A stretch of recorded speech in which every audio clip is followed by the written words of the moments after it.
Ay! Welcome back, guys! So, nagbabalik ako. So, this is my first time to unbox sa channel ko. So, ayan.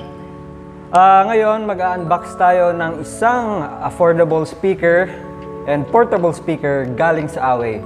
So, this is the AWEI Y119. So, coming out from the box is the AWEI Y119 and so ayun. Here is the Bluetooth speaker. This is a portable Bluetooth speaker from AWEI and sa loob nito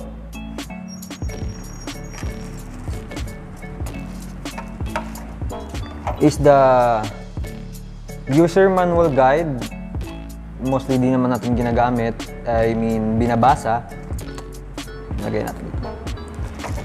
And the USB cable cord para sa power input. Ayan. So, yun lang naman yung laman ng box natin. We have here 3 colors. We have black, blue, red. So, 3 kulay lang ang available nito ng AWEI Y119 and pinili natin syempre yung black. We have a leather. Ayan. So, we have a leather na strap.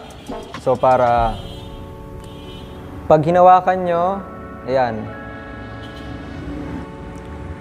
We have here the TWS function or the True Wireless Stereo. So, pwede nyo siya i-connect sa dalawang speaker, dalawa nito para mas maganda yung audio quality nyo. We have here the hands-free calls, superior bass sound, the Bluetooth 5.0 version, and it comes with a waterproof IPX6.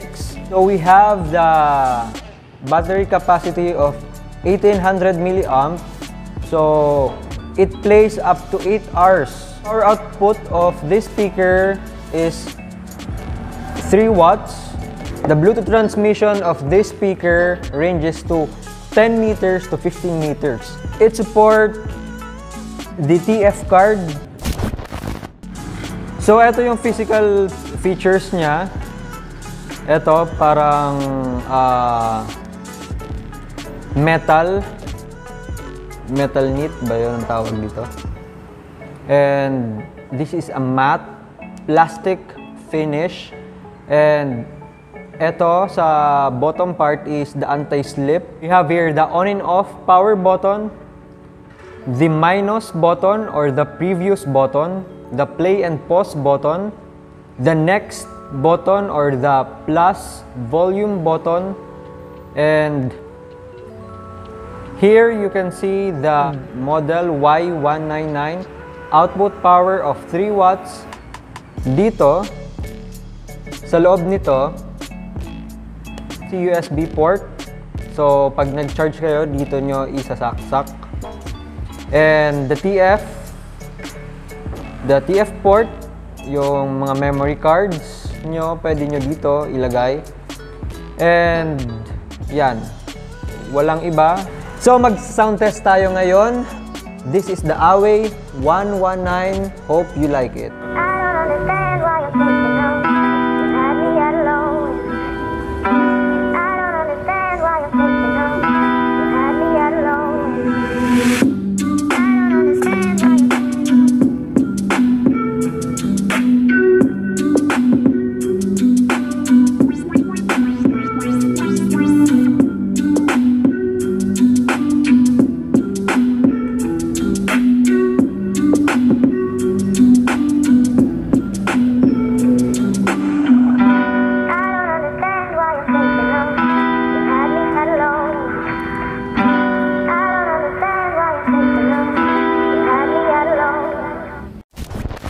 And ayun guys, so narinig nyo na ang audio quality ng portable speaker natin na galing sa AWEI. Now magpapaalam na tayo. This is your boy Kuya Jay. Don't forget to like, share, subscribe, comment down below, and hit the notification bell icon for more upcoming videos. See you!